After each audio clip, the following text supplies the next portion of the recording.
In this video, I will explain how to assign a category to a list of keywords based on keyword match column and category column. The first thing, I will click on C3. We need to type regex. For the text, I will click on B3, hit comma. For the patrons, I need to select all of the keyword column. Hit F4 key to lock the reference.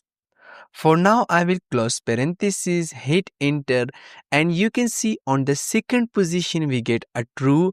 I will click on C3. For now, I will select the entire function. Hit Ctrl X. We need to type filter function.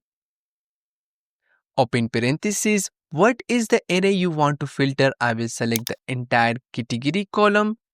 Hit F4 key to lock the reference. Hit comma. And based on which parameter, I will hit Ctrl V. Simply close parenthesis for filter function, hit enter, and drag this formula till the end of your data sheet. This is the easiest way to assign a category using a new REGEXTEST function. I hope you enjoyed the video and learned something useful. If you like the video, please subscribe my channel for more video. Thank you so much.